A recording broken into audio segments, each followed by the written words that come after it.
అందరికీ నమస్కారం. వివాహం అంటే రెండు హృదయాల కలయిక, రెండు కుటుంబాల కలయిక, కొత్త బంధుత్వాల ఏర్పాటుతో కొత్త జీవన రాగం. ప్రముఖ రచయిత శ్రీ ఎం వెంకటేశ్వరరావు గారు వ్రాసిన దాంపత్యం ఓ వైభోగ బంధం. భర్త అనే సూర్యరశ్మి భార్య అనే స్వాతి చినుకు ద్వారా ప్రయాణించి పరావర్తనం చెందితే జీవితమనే ఆకాశతనమున ఏర్పడేదే దాంపత్యం అనే 7 రంగుల హరివిల్. దాంపత్యం ఓ వైభోగం. ఆ వైభోగాన్ని అణువణువు ఆస్వాదించగలిగే దంపతులకు వయసుతో నిమిత్తం లేదు. మనసనే విత్తనం ఉంటే చాలు, ఎప్పటికప్పుడు కొత్త చిగుళ్ళు వేస్తూనే ఉంటుంది. వివాహం వలన మొదట ఏర్పడేది ఇద్దరు అపరిచిత స్త్రీ పురుషుల మధ్య అనుబంధం. మొదట మానసికంగా దగ్గరై పెదప తనువులు ఒక్కటయ్యే ఈ ప్రక్రియలో ప్రేమదే అగ్రస్థానం. రెండు తనువుల్లో ఉన్న వేరువేరు ఆత్మల్ని ఒక్కటిగా ఐక్యం చేసే అయస్కాంతమే ప్రేమ. దానిని కుటుంబాలు సమాజం ఆమోదించే క్రతువు వివాహం. అలాంటి వివాహం ద్వారా జనించే ప్రేమ ఎటువంటి విపత్కర పరిస్థితులైనా ఎదుర్కోగలదు. ఆఖరకు వారి మధ్య గాలి చొరబడటానికి కూడా భయపడేంత పటిష్టంగా ఉంటుంది. అలాంటి ప్రేమ పునాదులపై ఏర్పడే దాంపత్య బంధానికి మరణం లేదు. ఎన్ని తరాలు యుగాలు మారినా కొత్త తరానికి ప్రేరణ ఇస్తూనే ఉంటుంది. అలాంటి అజరామరమైన దాంపత్య బంధానికి షాజహాన్ ముంతాజుల అనుబంధాన్ని మించిన ఉదాహరణ మరొకటి ఉంటుందా? నేటికి తాజ్మహల్ని సందర్శించగానే యువతకైనా వృద్ధులకైనా గుండె జల్లు మరిపించే ప్రేమ భావన. ఆ అనుబంధపు ఆలాపనల మనసుని మధురానుభూతికి తీసుకెళ్లడం వాస్తవం. ఆ దివ్యానుభూతిని అనుక్షణం ఆస్వాదించడం దాంపత్య బంధంలో ఉన్న ప్రత్యేకమైన కళ. ఇంతటి మహిమాన్వితమైన దాంపత్య బంధాన్ని 50 ఏళ్లకు పైబడి కొనసాగిస్తూ అందులోని మాధుర్యాన్ని తమ సంతానం ద్వారా వారి సంతానం ద్వారా సమాజానికి పంచుతూ తాత ముత్తాతలైన దంపతులు మనకు అరుదుగా తారసపడుతుంటారు. సుదీర్ఘ దాంపత్య బంధం ఇది డివోర్సుల సమాజం, బ్రేకప్పులు పేకప్పుల సమాజం. అవగాహన రాహిత్యమైన అనుబంధాలు పెంచుకుంటున్న ఇలాంటి సమాజంలో ఈ దంపతుల సుదీర్ఘ ఆదర్శ దాంపత్యం ఒక గొప్ప నమూనాగా నిలుస్తుంది. శివరామకృష్ణన్ వయసు 96, పార్వతి అమ్మాళ్ళ వయసు 86. హైదరాబాదులో మారేడుపల్లిలో రెండో కుమారుడి దగ్గర ఉంటున్నారు. ఆయన సొంత ఊరు తిరుచునాపల్లి, ఆమెది చెన్నై. శివరామకృష్ణ రైల్వే ఉద్యోగిగా సికింద్రాబాద్ వచ్చి అక్కడే సెటిల్ అయిపోయారు. ఆయన మూడో కుమారుడు నాకు మిత్రుడు. ఒకసారి వాళ్ళ ఇంటికి వెళ్ళినప్పుడు ఈ దంపతులు పరిచయం అయ్యారు. ఎప్పుడైనా పోట్లాడుకున్నారా అని అడిగాను. ఆహా, అది లేకపోతే మజా ఏముంటుంది, అయినా అది క్షణకాలమే, వెంటనే పార్వతి అని పిలుస్తారు. మా మధ్య కోపాలు తామరాకు మీద నీటి బొట్టులా జారిపోతాయి అందామె. ఈ వయసులోనూ వాళ్ల పనులు వాళ్లే చేసుకుంటున్నారు. వయసుతో పాటు వచ్చే షుగర్ వ్యాధి దరికి రాలేదు. ఆయనకే కొద్దిగా బీపీ వచ్చిందట. 5-6 ఏళ్ల క్రితం వరకు ఇద్దరు ఉదయం సాయంత్రం వాకింగ్ చేసేవారు. పెద్ద కొడుకు సింగపూర్లో ఉంటున్నారు. తల్లిదండ్రులకు అన్ని హంగులు ఉన్న ఇల్లు కట్టించి ఇచ్చారు. ఇప్పటికీ వీళ్ళిద్దరూ ఉదయం 5 గంటలకే నిద్రలేస్తారు. ఇద్దరూ కలిసి ఫిల్టర్ కాఫీ తాగుతూ న్యూస్ పేపర్లో వార్తలు చదువుకుంటారు. మరి కాసేపు పిల్లలు మనుమల సంగతులు మాట్లాడుకుంటారు. కుటుంబానికి సంబంధించిన ఏ నిర్ణయమైనా ఇద్దరూ కలిసే తీసుకుంటారు. వేళకి భోజనం, సమయానికి నిద్ర, అదే తమ ఆరోగ్య రహస్యం అంటున్నారు ఈ దంపతులు. ఇప్పటికీ ఆయనకి ఇష్టమైన వంటలు చేసి పెట్టడం, ఆయనతో కలిసి భోజనం చేయడం నాకు ఎంతో ఇష్టమైన పనులు అంటారు పార్వతి అమ్మాళ్. పార్వతికి 15 ఏళ్లప్పుడు ఆమెను పెళ్లి చేసుకున్నా అప్పటినుంచి మా ఇద్దరి మధ్య మంచి స్నేహం కుదిరింది. ఆ స్నేహంలో నువ్వెక్కువ నేను తక్కువ అనే భావన లేదు. ఇప్పటికి ఇద్దరం వేరువేరు కాదు, ఒకే ఆత్మగా జీవిస్తున్నాం. సుదీర్ఘమైన పరిపూర్ణమైన 53 ఏళ్ల దాంపత్య జీవితాన్ని అనుభవించాం, ఆనందించాం. భగవంతుడి కృప వల్ల మాకు ఏ కొరత లేదు. నేను ఇలా ఆరోగ్యంగా ఉండడానికి కారణం పార్వతే అంటారు శివరామకృష్ణ. లేదండి, ఆయన సహకారం ఆప్యాయతలే ఇన్నేళ్ళు నన్ను ఆయన చుట్టూ తిరిగేలా చేశాయి. మేము కలిసి ఏ పని చేసినా అందులో సంతృప్తిని వెతుక్కుంటాం. క్రెడిట్ అంతా ఆయనదే అంటారు పార్వతి అమ్మాళ్. సంతృప్తికరమైన జీవితం గడిపాం. ఇహ మరణంలోనూ ఒకటిగా ఉంటే భూమి మీదకొచ్చిన మా కర్తవ్యం పూర్తయినట్టే అని ఇద్దరూ అంటుంటే వింటున్న నాకు మిథునం సినిమా కళ్ళ ముందు కదలాడి కళ్ళు చెమర్చాయి. ఇదేరా నిజమైన దాంపత్యం అనిపించింది నాకు. పురుషాహంకారానికి కాలం చెల్లింది.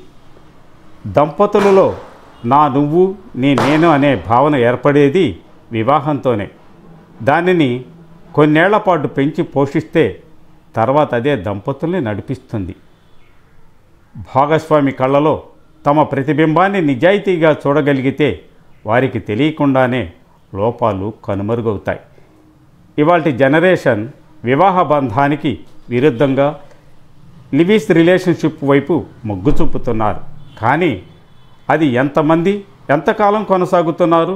కొందరు పెళ్లి చేసుకుంటున్నారు, మరికొందరు మోజు తీరగానే మీకు మీరే మాకు మేమే అని విడిపోతున్నారు. 7 ఏళ్ళు లివిస్ రిలేషన్షిప్లో ఉండి అనుమానంతో ఆమెని గదిలో బంధించి సజీవ దహనం చేసి పరారైన ఒక భాగస్వామి ఉదంతం ఈ మధ్య వెలుగులోకి వచ్చింది. ఇదా దీని పర్యవస్థానం? భార్యాభర్తలలో ఎవరు ఎవరికి బానిసలు కాదు అని అనుక్షణం గుర్తుంచుకోవాలి.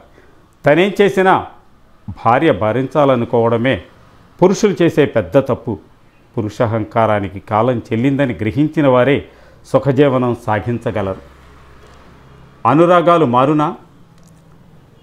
చదువు ఉద్యోగం ఉందనో ఎందులోనూ తక్కువ కాదనో ప్రతి చిన్న విషయంలో భర్తతో గొడవలు పడి మనశ్శాంతికి దూరమై వేరుపడ్డంత మాత్రాన వివాహ బంధం సమసిపోతుందా? పుట్టుక, పెళ్ళి, చావు ఇవన్నీ ఒక్కసారే. తొలి ప్రేమకు తొలి వివాహానికి ఉన్న విలువ, గౌరవం ఆ తర్వాత ఎన్నిసార్లు జరిగినా ఉంటుందా? బంధాన్ని నిలబెట్టుకోవడంలోనే మన సంస్కారం వెలుగు చూస్తుంది.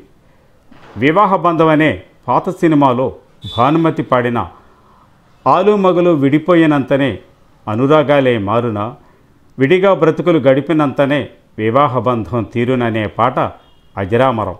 సర్దుకుపోయే చిన్న విషయాల్ని పెద్దవి చేసుకుని డైవర్సు కోసం కోర్టుల చుట్టూ తిరుగుతున్న నేటి తరం దంపతుల్ని సూటిగా ప్రశ్నించే భానుమతి పాట ఇది. విలువైన సమయం, జీవితంలో కోల్పోయిన క్షణాలు తిరిగి రావని దంపతులు గ్రహించాలి. ఆనందించాల్సిన విలువైన సమయాన్ని అపోహలతో వృధా చేసుకుంటే కోల్పోయేది మనశ్శాంతి. ఇది మీ నుండి దూరంగా పారిపోతుంది. ఒక్కసారి మనశ్శాంతి మన నుంచి పారిపోతే చేజిక్కించుకోవడం అసాధ్యం. ఎంత సరిపెట్టుకున్నా ఏదో మూల అశాంతి మన హృదయాన్ని కిలుకుతూనే ఉంటుంది. తద్వారా నష్టపోయేది శృంగార జీవితం. దాంపత్య బంధాలలో ముఖ్యమైనది శృంగారం. బాంధవ్యం బలపడేది, అపోహల్ని పోగొట్టేది ఈ శృంగార స్పర్శే. శృంగారంలో సంతృప్తి, సమతుల్యత ఉంటే మిగిలిన విషయాల్లో అసంతృప్తులన్నీ దూదిపించాలి. అశాంతిని పక్కన పెట్టి అవగాహన ముందుకొస్తుంది. పరస్పర గౌరవం ఏర్పడుతుంది. కాలాన్ని సద్వినియోగం చేసుకుంటూ మనశ్శాంతితో శృంగార జీవితంలో సంతృప్తితో సమతుల్యం పాటించే దంపతుల దాంపత్యంలో అవగాహన రెమ్మలు కొమ్మలై చిగురించి పువ్వులై పూస్తుంది. అహం అనే చెడని దరిచేరనీయకుండా దాంపత్యం అనే బంధం అనుక్షణం దానికి రక్షణనిస్తుంది. ఈనగాచి నక్కల పాలు చెయ్యొద్దు. వివాహేతర సంబంధాల వల్ల ఎన్నో దాంపత్యాలు విచ్ఛిన్నమవుతున్నాయి. ఈ అక్రమ సంబంధాల విషయంలో చిక్కి జీవిత భాగస్వాముల్ని, కన్న పిల్లల్ని కసాయితనంతో హతమార్చే సంఘటనలు జరుగుతున్నాయి. హింసను ప్రేరేపించే ఈ అక్రమ సంబంధాల కోసమేనా దంపతులు అగ్నిసాక్షిగా 7 అడుగులు కలిసి నడిచేది? ఆలోచించండి. మరణాన్ని నిర్వచించలేం, సుఖాన్ని వర్ణించలేం. సుఖం, సంతృప్తి అనే పదాలు అంత త్వరగా బోధపడవు. వాటిని అంతం లేదు. క్షణికమైన అక్రమ సంబంధాలతో బజారుకెక్కుతున్న కన్న బిడ్డల వల్ల ఎన్నో ఆశలతో లక్షలు కోట్లు ఖర్చు పెట్టి పెళ్ళిళ్ళు చేస్తున్న తల్లిదండ్రులు బలిపశువులవుతున్నారు. దాంపత్య బంధంలో ఉన్న అసలైన సుఖాన్ని ఆస్వాదించలేకపోవడం, ఆ అమూల్యమైన వైభవాన్ని అనుభవించకపోవడం, వాటి గురించిన అవగాహనతో మెలగకపోవడం, చెప్పినా వినకపోవడం నిజంగా దురదృష్టాల్లోకెల్లా దురదృష్టం. అజరామరమైన దాంపత్య వైభవాన్ని ఆస్వాదించడానికి లక్షలు కోట్లతో పని లేదు. పరస్పర గౌరవం, చిరుదరహాసం, మూరిడి మల్లెలు చాలు. తనువు మనసు మమేకమవుతాయి. శరీర సహకరించకపోతే మనసు సరిపెట్టుకుంటుంది. మనసు బాగుండకపోతే శరీరం సరిపెట్టుకుంటుంది. అడ్జస్ట్మెంట్ అధ్యాయం బలంగా ఉండేది దాంపత్య బంధంలోనే. రచన శ్రీ ఎం వెంకటేశ్వరరావు. దాంపత్య బంధం అంటే ఇదే. 2 ఏళ్ల క్రితం కర్ణాటకలో జరిగిన ఒక యథార్థ సంఘటన ఇది. నిజమైన భార్యాభర్తల అనుబంధం ఎంత గొప్పదో, ఎంత పవిత్రమైనదో ప్రపంచానికి చాటి చెప్పే సంఘటన ఇది. రాఘవ హెగ్డే వసంతలది పెద్దలు కుదుర్చిన పెళ్లి. రాఘవ అందగాడు, బెంగళూరులో సాఫ్ట్వేర్ ఇంజనీరు, తెల్లటి ఛాయ. వసంత సామాన ఛాయ. రాఘవ అయిష్టంగానే ఆమెను పెళ్లాడాల్సి వచ్చింది. 4 ఏళ్ల కాపురంలో ఒక పాప బాబు పుట్టారు. బాలింతరాలుగా ఉండగానే చిన్న అనారోగ్యం వల్ల వసంత మరణించింది. రాఘవ ఉద్యోగం వదిలి పిల్లల్ని తీసుకుని హుబ్లీకి సమీపంలో తల్లిదండ్రులున్న సొంత ఊరు ధార్వాడ్కు చేరుకున్నాడు. రాఘవ బాల్య స్నేహితుడు రవి గొడ్గండి టీచర్ మిత్రుణ్ణి పరామర్శించి పిల్లల కోసమైనా 2వ పెళ్లి చేసుకో అని సలహా ఇచ్చాడు. అప్పుడు రాఘవ కళ్ళు తుడుచుకుంటూ చెప్పాడు, రవి, పూర్తయిపోయిన కథకి మళ్ళీ శ్రీకారం చుట్టలేను. ఈ రాఘవ ఉన్నంతకాలం నా భార్య వసంత నాతోనే ఉంటుంది. మా పెళ్ళైన 3 రోజుల్లో నా అపోహలన్నిటినీ పోగొట్టింది నా భార్య.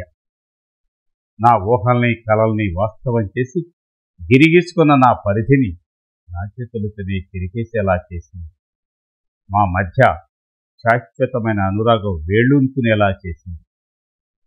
వివరం తెలియని నా పిల్లలే మాతృవియోగాన్ని భరిస్తుంటే వివేకం తెలిసిన నేను పిల్లల కోసమనే ముసుగులు మనసును చంపుకుని మరో స్త్రీకి వసంత స్థానమిచ్చి నన్ను నేను చింతపరుచుకోలేదు. ఆ స్థానాన్ని మరొకరికి అప్పగించేందుకు నా మనసు అంగీకరించడం లేదు. సృష్టిలో అమ్మస్థానం ఎంత పవిత్రమైనదో భార్యస్థానము అంతే పవిత్రమైనది. మరో పెళ్లి చేసుకుని నా పిల్లల మనసులకు నేను దూరం కాలేదు. దాన్ని నేను భరించలేను అన్నాడు రాఘవ. ఒక మిత్రుడు తన లేఖలో చెప్పిన విషయం చదివిన వారు కేబీకే నాగేశ్వరరావు. ధన్యవాదాలు.